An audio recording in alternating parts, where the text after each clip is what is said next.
to the Empowered to Connect podcast, where we come together to discuss a healing-centered approach to engagement and well-being for ourselves, our families, and our communities.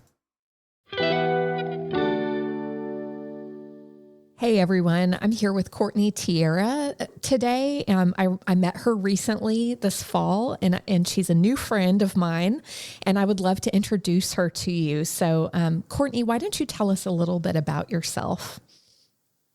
Hello, I am Courtney Tierra. I reside in the Metro Atlanta area. For my day job, I am an adult educator. I work for a local nonprofit. And then on the side, I've got a business where I do my best to share the knowledge of inherent worth with the world. Ice cream is my favorite food group. And yes, I mean food group because people are like, what do you mean food group? Because ice cream is dairy. It can have fruit in it. It can have vegetables in it, and can also have meat in it. So that is why it is my favorite food group. Some people who are of the more vanilla chocolate variety are like, how does ice cream have meat in it? But I am tracking with you as a fellow, bacon, right? Bacon. Yes. What is your favorite ice cream? What's your favorite ice cream flavor? Do you have a favorite? Here's the thing. It depends. So like if I go to Jenny's, I love Jenny's. it is sweet potato toasted marshmallow, or brown butter almond brittle. If I go to Brewster's, it's Graham Central Station or birthday cake. If it's Haagen-Dazs, like it literally depends on the brand who makes it. But give me crunchy toppings and I'm going to be there. Okay. I love that. You and I have lots of commonalities, and we can talk about that later. We won't subject everybody on the podcast to it, but I also hail from Atlanta, from before my adult years. So we're glad to have our Georgia Peach on the show, on the podcast today.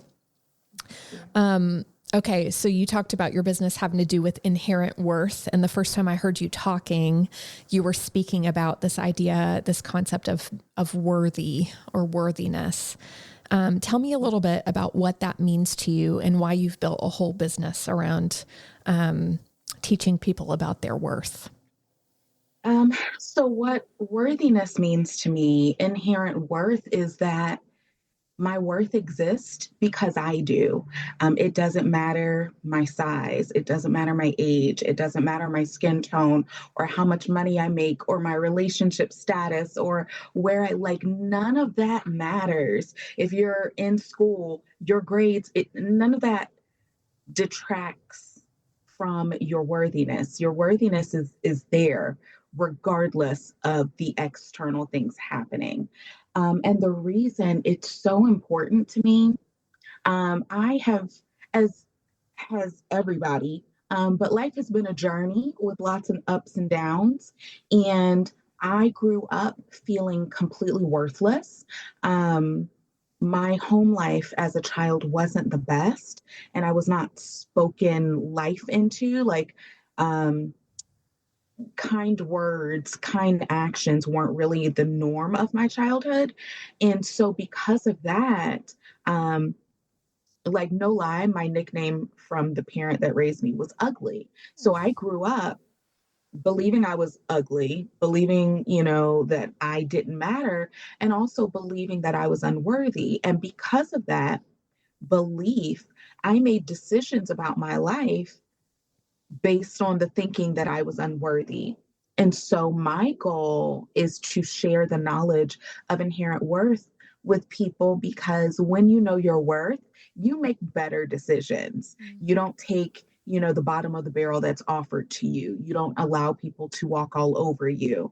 And so for me, knowing your worth, sharing the knowledge of worth is empowering others. And hopefully, that then allows them to make the best decisions for their life. So they're not making some of the same, I won't call them mistakes because they brought me to where I am, but so that they make better decisions than I did as a child.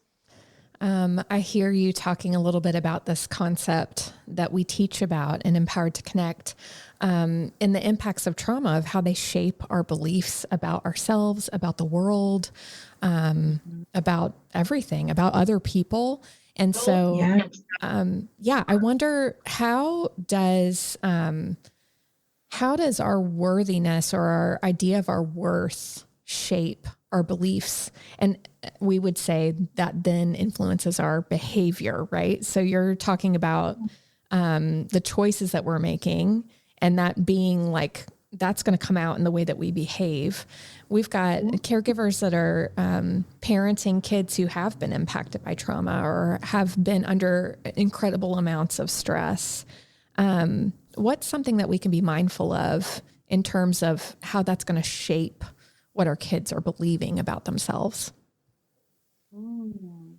I think the first thing is don't make assumptions because the way you see people, the way you see your kids is not necessarily how they see themselves. Ugh, Um, and so you can't make assumptions that, oh my God, you're so beautiful, you're so smart. How do you not know that? Well, are you speaking that into them? Are you assuming that they already know that, you know? I also think grace is important.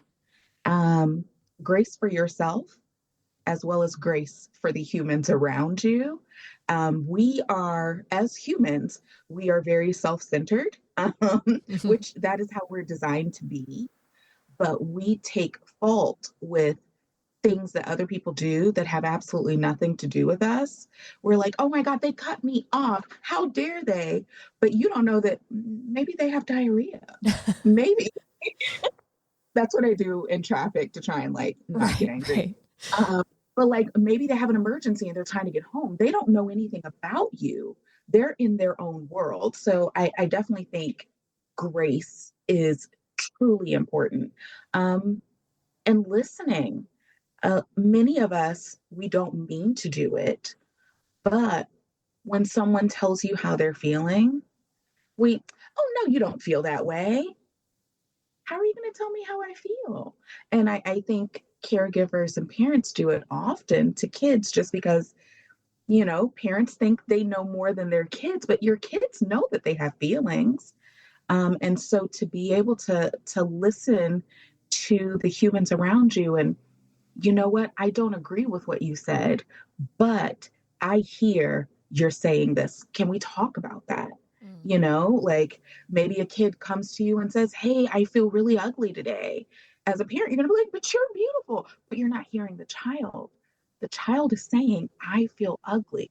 Let's talk about that. So yeah, we'll go with assumptions, we'll go with grace, and we'll go with listening. Yeah. Oh, this is such great advice to me. I'm thinking about things real time. Something I shared with Courtney before we began was we have her children's book at home, and tell me a little bit about the children's book. What inspired you to write it, and then I want to talk about kind of how it has played out at my house. Yes. So I wrote Worthy, a book for kids of all ages, in 2020. So we all know what happened. I literally thought the world was ending. And I was like, oh no, I haven't reached goals that I have set for myself. And a goal that I told no one about that I set when I was like 5 years old.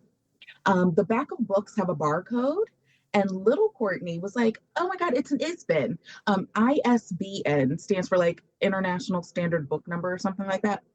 But little me was like, it's an ISBN. I want an ISBN. Um, but I went my entire life never writing a book in order to get an ISBN. And so March 2020 happened, and I was like, well, the world's ending. You haven't reached your goals. You need to do something because the world might end next week. That's right. You got to And get so your ISBIN. and so I went to a cafe that had free Wi-Fi. And in 2 days, I wrote and designed a book. And I was like, I did it. But then I sat on it and did nothing with it. And so a few months later, I actually told the world about it on June 19th, 2020. Mm. Um, and so basically, I wrote this children's book about worth. I wrote it specifically for newborns to 2-year-olds. I wanted caregivers, at bedtime to read this book to their little ones, um, so that they know very, very early on, before they can even form words, they're starting to hear, oh, I'm worthy. Wait, what does worthy mean? Oh, I'm worthy? I am? And so that was the reason I created it. And I threw on the title, so it's worthy, exclamation.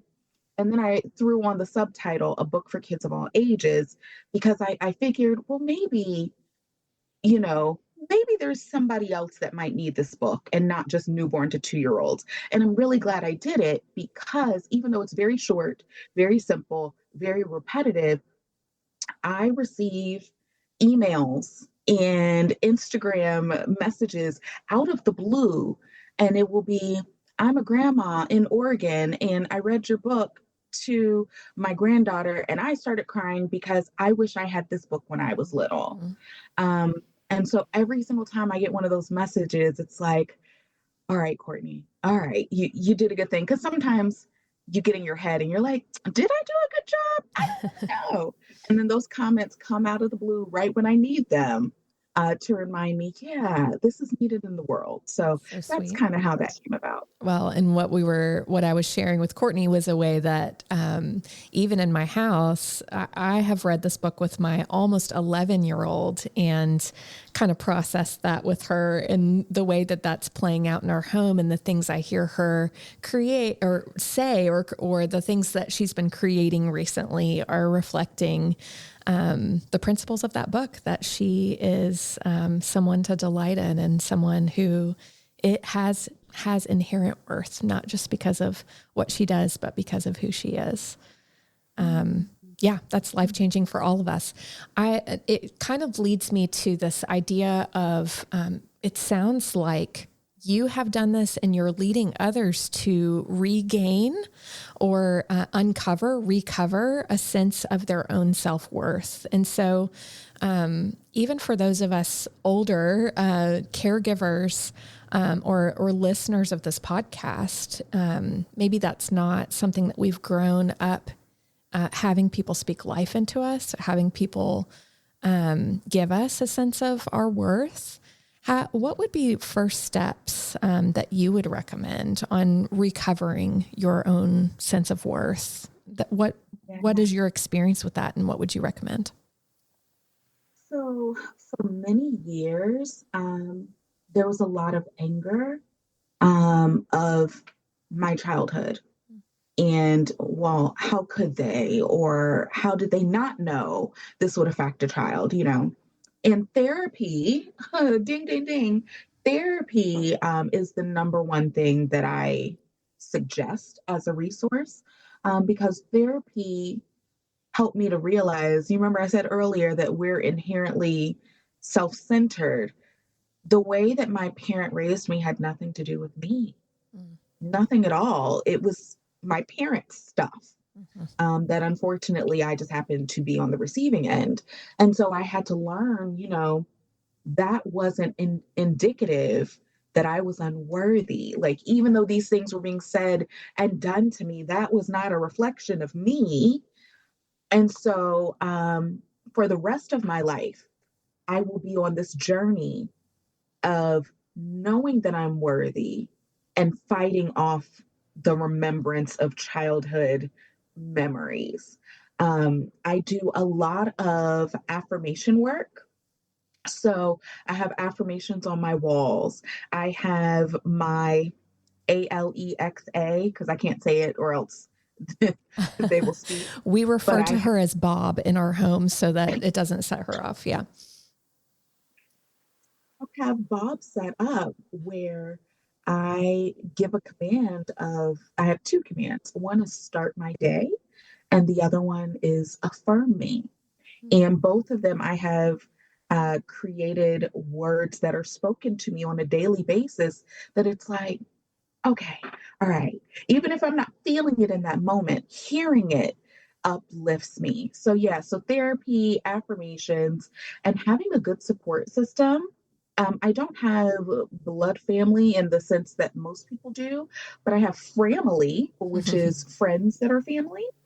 And so they have been there with me through the thick and the thin. And, even those family members that didn't know me as a kid, they have been so supportive and understanding and non judgmental when they get bits and pieces of my story. And so that has been immensely helpful. I tell people that currently I'm reparenting myself. And so for me, reparenting myself is when I have responses to myself to things that I've done, or things that I've thought, I immediately try to catch that thought or that memory and try to come at myself the way I wished my parent had when I was a kid. Mm-hmm. And so I feel like slowly but surely that is starting to change my most molecular self of loving myself through what I wasn't loved through as a kid. So, yeah, therapy, affirmations, a support system, and reparenting and giving myself what I feel like I needed all those years ago. That's great. Um, I'm just hearing the underscoring of how powerful words are, the words that are spoken out loud to us. You talk about, I've heard you say several times, speaking life, and talk about these power of these words.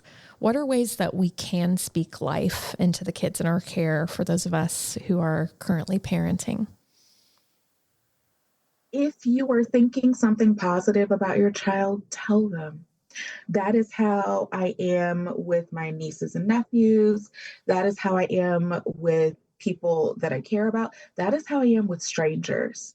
Um, if you look good or you're rocking something cute, I'm gonna tell you. And the delight in their faces is like, wait, what? Me? When I'm talking to my nibblings, my nieces and nephews, it's not just, oh, you're so pretty, oh, you're so handsome. Do you know how smart you are? Or wow, I heard you got into the National Beta Association. That's amazing. Do you know what a feat that is? Like, if you're thinking something positive, say it because you just don't know if they needed to hear that. A lot of caregivers speak so proudly of their kids to other people, to their Mm, coworkers, to other family members. Do you know what so and so did? Oh my gosh, I can't believe it. But they're not saying these amazing things to the people that have done it. mhm. And our kids they have feelings. They have feelings and they want to know, mommy and daddy, grandma, auntie, uncle, they want to know um, that they're thought fondly of. That's so good to think, to say what you're thinking in terms of when you're thinking something good about your child, or your loved one or any person in your life. Just applies to humans, right? I'm thinking about, oh, my brain's going in a couple of different directions, but I want to talk about family roles because I think I kind of latched on to this. I heard you tell your story at Replanted, and you kind of gave us the overview here on our podcast of the way this nickname that was given to you unkindly kind of followed you and shaped who you believed you were, but also kind of your role in that family, I'm going to guess as well. Family roles are so tricky, and it's hard to change them. Do you have any advice for that of like, as we're parenting kids and they're kind of falling into these roles or even naming them themselves, how can you unstick that for a kid if they're like, I'm the kid who messes up, or I'm the kid who creates the problem, or I'm the perfect one, or I'm the funny one? What I know that's kind of a specific and complicated question, but do you have any advice for that? I think conversation has to happen. Um, and often, a lot of I teach adults, And a lot of them get frustrated with their kids, like, but I had to repeat it 6 times. Well, yeah. As an adult, I need to hear things more than once. Absolutely, your kid's going to need to hear it 6, 7, 27 times. And so when you learn that your child has put themselves in a box or feel like somebody else put them in a box, you're going to have a conversation over and over and over again. So for the child that feels like they have to be perfect, hey, it's okay that you didn't get an A. It's you don't have to beat yourself up for not making your bed this morning. Like it's okay. But that also means the caregiver has to think about what actions could be causing Right. the child to have these thoughts. Like, are you the parent that says, why'd you get a 91 instead of a 97? Well, of course they think they have to be perfect because you're creating an environment that way. Yeah. So a lot of it is listening, having conversations, and thinking about what am I doing to create Hmm. this thought process? Um, I so I'm probably not the best to listen to because I went no contact. I have no contact with my blood relatives because I needed to do that for my mental and physical health. Yeah. Um, I would tell people are like, well, how could you? That's your parent. You only get one, this parent, one, this parent. And I'm like, but if I was in a romantic relationship where I am emotionally, mentally, and physically harmed, would you tell me to stick around because, oh, but that's your only boyfriend? Absolutely not. Absolutely not. So I might not be the best person to give advice on that. Um, but that's kind of what I suggest. We've got to talk. We've got to We got to talk about communicate. it. We've got to open up with each other. Well, and I'm thinking about, while our kids are young, what you're experiencing now is the product of like having been raised and you are grown, and what is the fallout from the messages that you received. And there's always something that we can do to kind of get agency that we are able to take, and in how we believe and what we believe about ourselves and how we believe, if that makes sense. But I'm thinking about, I really love that you talked about not making assumptions that our kids know what we believe about them or that our kids know what we think, the good things, but also like not making assumptions that they believe those things about themselves. That's so important. And I love the advice that you gave in terms of, well, that's not how I see you, but tell me more about that, and acknowledging their feelings. That's really, I love that idea of emotional presence, and attunement. That's so important. Let's talk about this too, because you were talking about, often we say positive things about our kids in front of other people, but our kids don't hear us say that to themselves. That does happen. And also sometimes our kids hear us complaining about them to other people. I know I've been in, even doctor's appointments where we're like the doctor or another adult is discussing with me, or maybe we're with a therapist or we're with a psychologist and we're having to talk about some problems. I hate talking about that stuff in front of my kids. So just even being mindful of the way that we talk with other parents or other professionals when our kids are present, I think can really shape what our kids are just listening, and they're Listening. yeah, they're pulling in information about themselves and what they believe. And, I'm thinking about like when you're at the playground and you've got the whole like gripe session between moms, and I have totally been there.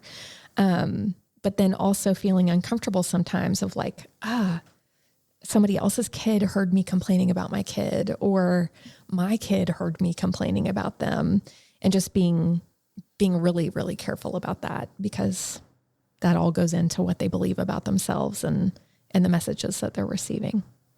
Yeah. Yeah. And I think kids these days have more emotional intelligence than the parents. Like Mm. my parents' generations they wouldn't have cared, so what if they heard me talking badly about them? but they also wouldn't have apologized. I feel like kids these days, parents will say, you know what, mommy made a mistake and I'm sorry. Mm. Mommy yelled and I'm so sorry. You didn't deserve that. So I definitely think that we're all learning and growing together. Yeah. And so don't forget to give yourself grace. You're a Yeah, for human, you're sure. learning too, just like the kids are. Let's talk about repair for a second, because that's a big deal over here with us. And it's one of the connecting practices that we encourage in parenting.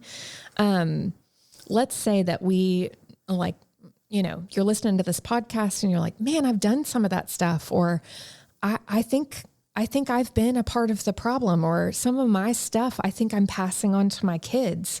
I do really appreciate you pointing out, like, sometimes our unresolved stuff is part of the problem that we're passing on. Right. And so let's say we're wanting to kind of recover some of that or repair some of that. What are the best ways to repair maybe some mixed messages or even wrong messages that we've given to our kids? I think patience has to be the first step. Going into it with patience, because intent doesn't matter whether or not you meant to harm or hurt, your little one. Yeah. It may have already happened. And so again, you're going to have a conversation. Hey, I really wanted to talk about something. You might have to have patience. Your kid might not want to talk to you. Your kid might be hurting or, really upset. And you might have to tailor how the conversation goes. So maybe you want to have a verbal conversation. Maybe your kid's like, I don't feel comfortable telling you how I was upset or sad, but can I write it down for you? Can I draw a picture for Mm, you? that's And great. then not being defensive about what the child is saying in return.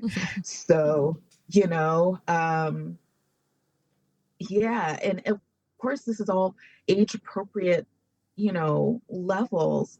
But yeah, like, hey, Johnny Casey, um, I know you overheard me talking to someone last week. First, I wanted to apologize because I think that, may have hurt your feelings, but I want to hear from you. Did that hurt your feelings? Mm, What do you think mommy thinks about you? Or how do you think mommy feels about you? And you got to sit there and listen. You can't be like, well, I didn't mean that.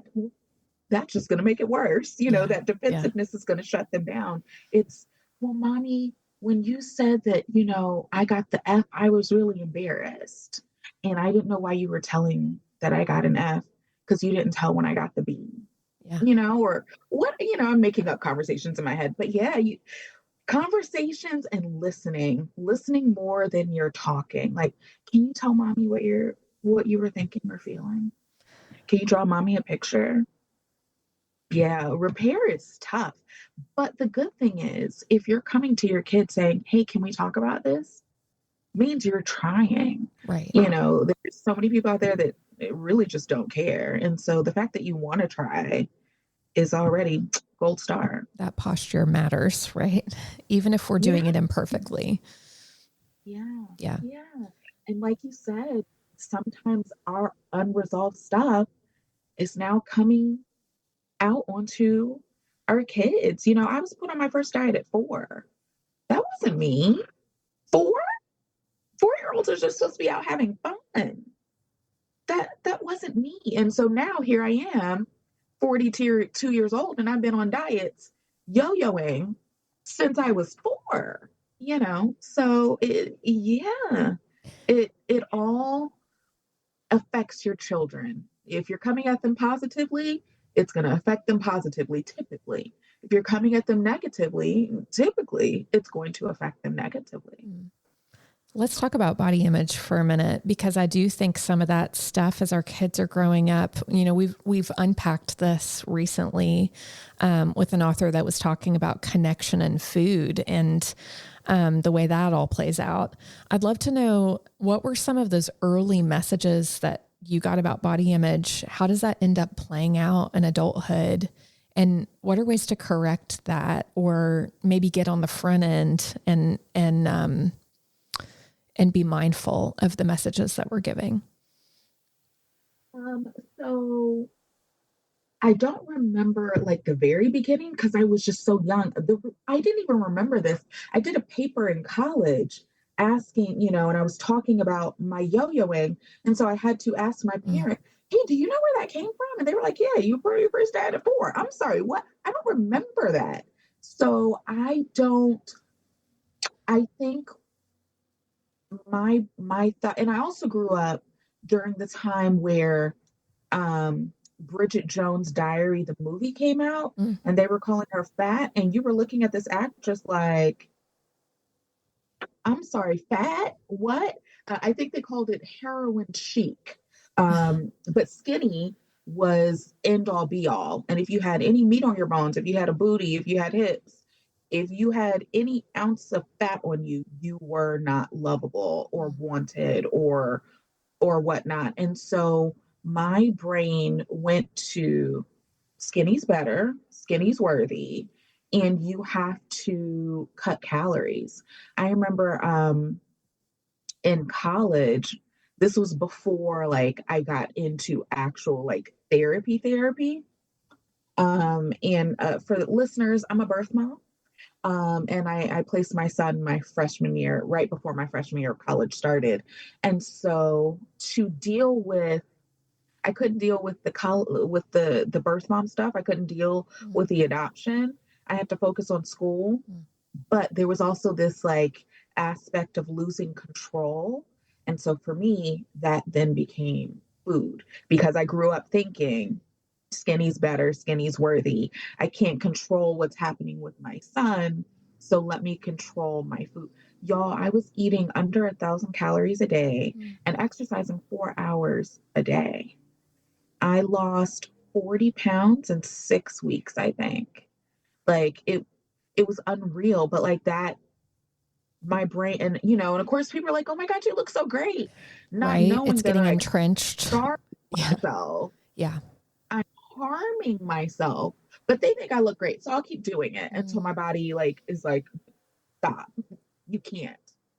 Um, and so, again, therapy, like I've been in therapy off and on since college. So since I was 18, well, no, since I was 19 and I'm 42. So these things are always going to be lifelong journeys. Yeah. Just because of the age that it happened, like it's kind of embedded. So, there's going to be times where I'm great and, what childhood? What? And then there are times where like, oh my God, my childhood. Mm. So it's going to be a forever journey, but therapy helps keep me on track. Um, and helps keep me pushing forward as opposed to wallowing in the past. I remember I can't remember if I read it somewhere or if I overheard someone say, but like thinking about the past causes you to be depressed. Thinking about the future causes you to be anxious. But if you stay in the present, then you can kind of create peace Mm. in yourself. So I try to remain in the moment, in today. How am I today? Right. So hard for parents, thinking about past mistakes we've made or worrying about, if this is happening today, then what's this going to look like in the future? It's so hard to stay present Yeah. for ourselves and for the kids in our lives, for sure. Hey, tell me a little bit more, tell our listeners a little bit more about this experience of being a birth mom. And I'd love to just learn what can you teach us about that experience and your place in kind of that adoption triad and the words that we're even speaking about that as we talk to our kids about their stories, as we interact in open adoptions with birth parents. What are some things we can be mindful about that? So I got pregnant in high school my senior year, and open adoption was not even on the table. It was either closed or semi open. And so I chose semi open, which meant I was supposed to get letters and pictures once a year. Um, and so I chose his family. I looked through notebooks and read letters and looked at pictures and chose his family, um, gave birth, and then immediately moved into college to start my freshman year of college. Now, things have evolved immensely since then. Basically, I gave birth and it was like, all right, you're on your own. Like, therapy did not come from birth mom support. Therapy came because I was a college student and it was included in my student fees that I found out a few months later. So I was adrift. And so I definitely think therapy and group support is super important that I am aware of because adoption is still kind of taboo, especially when it comes to birth parents. But that I am aware of, I did not meet another birth mom until my son was 18. So that was 18 years of I'm in this alone because I didn't know nobody around me was in the adoption world. So there was nobody I could talk, I could tell people, oh, I was sad. But depending on who you talk to, they're like, well, that's your fault. You chose to give them away because, give away was still, it is still actually used. And so support groups, being able to speak to other people that have been through the experience. Um, and I think more interaction with birth parents and adoptees, birth parents and adoptive parents. I think we all need to be communicating more um, because we're all going through our own separate journeys. And some of it's the same. I think some of us could heal a little bit more by having conversation. Now, my son it's 2024. My son is 24. And so now there are birth mom support groups and like I have a group chat full of other birth moms and it's we can literally just put in the chat today's a bad day or I got pictures today and they get it and it's so wonderful to have that support now. I think education's important. Something as small as don't say give up for adoption, made an adoption plan, place for adoption, word getting education about wording. And I also think birth parents can be villainized. Um, quick story, when I was pregnant, I was working at a bowling lanes. And so with bowling lanes, they have leagues that come week after week. And so, of course, you're seeing the same people over and over again, and they start to see my belly grow. And one woman in a league came up to me one day and she's like, I see you're pregnant. How exciting, blah, blah, blah. And she's like, what are you going to name the baby? Blah, blah, blah. And I was just like, well, I'm actually placing the baby for adoption. And this woman looked me dead in my eye and said, you're going to hell. Like that's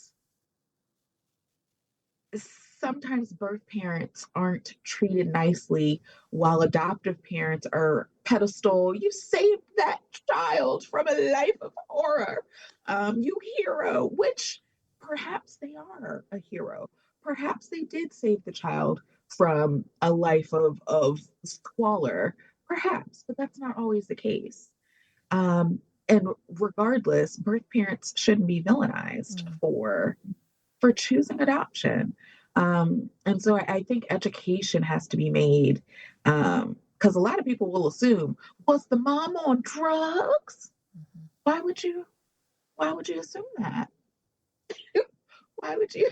So yeah, I definitely think education and talking about it, which is why I'm so open about it.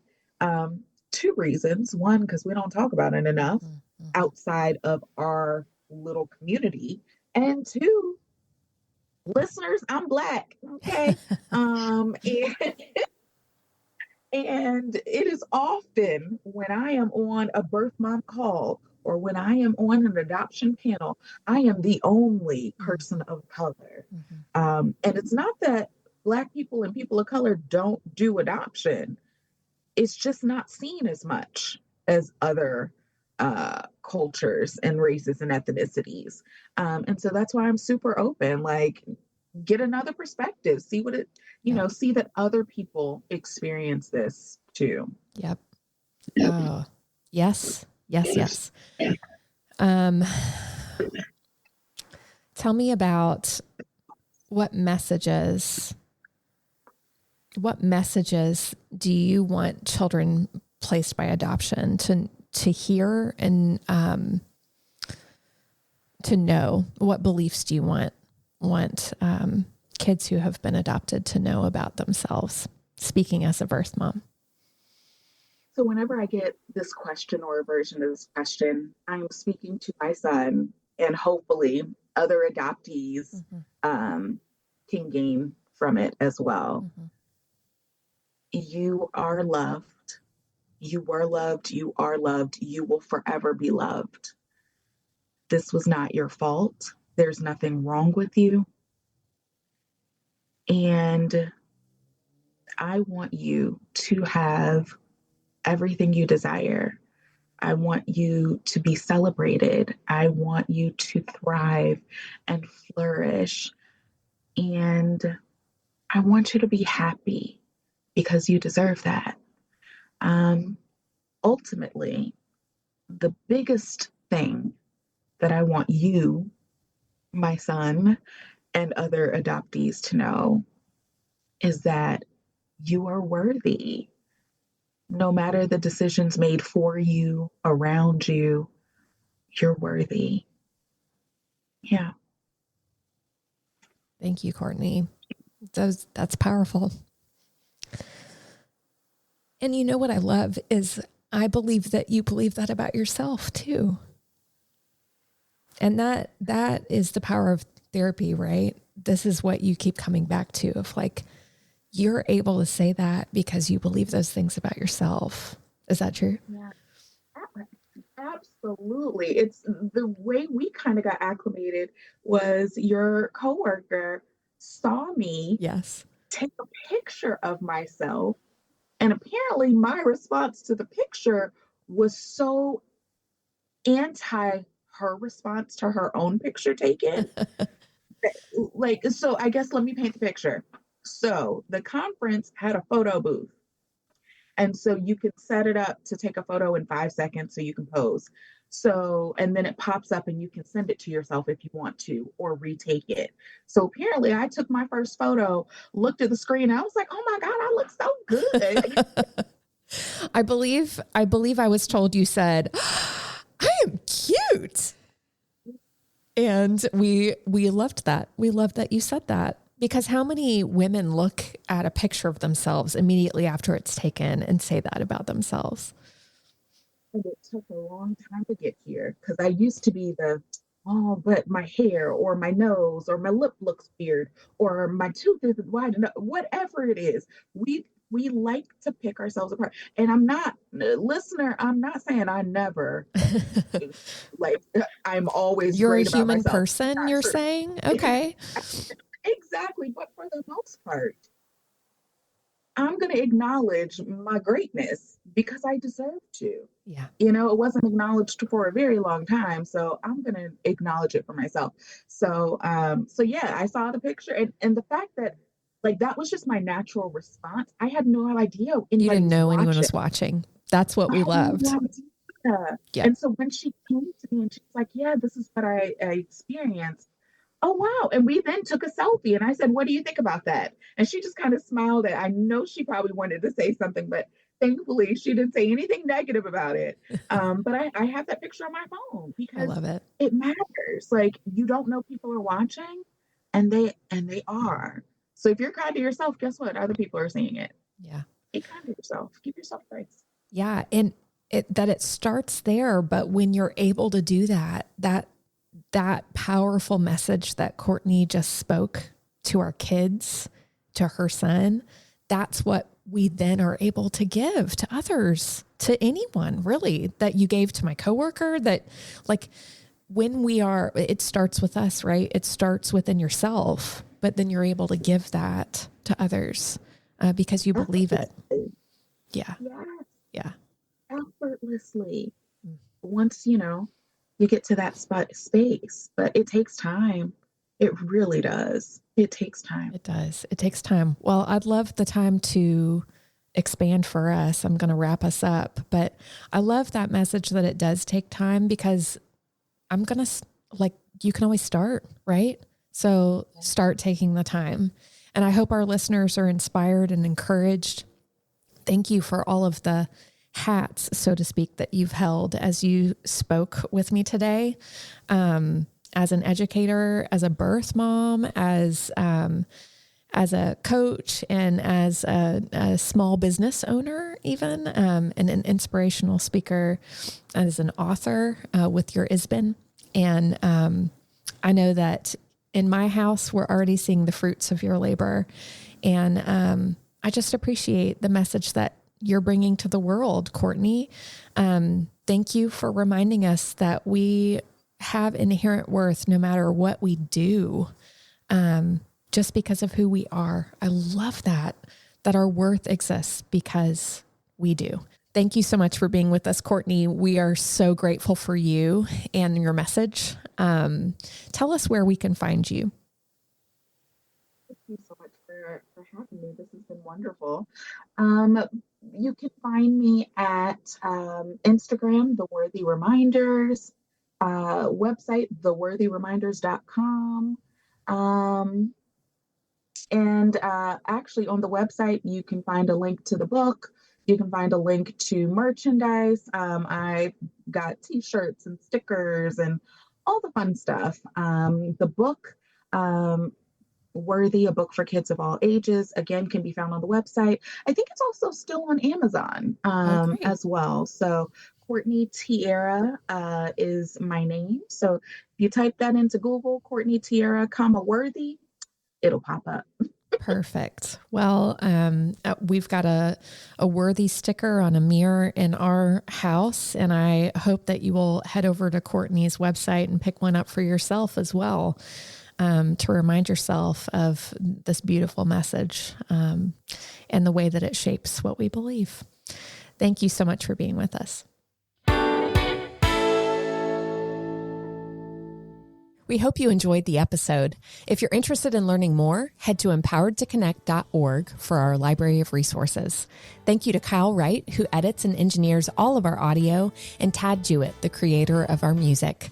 On behalf of everyone at ETC, thanks for listening, and we'll see you next time on the Empowered to Connect podcast. In the meantime, let's hold on to hope together.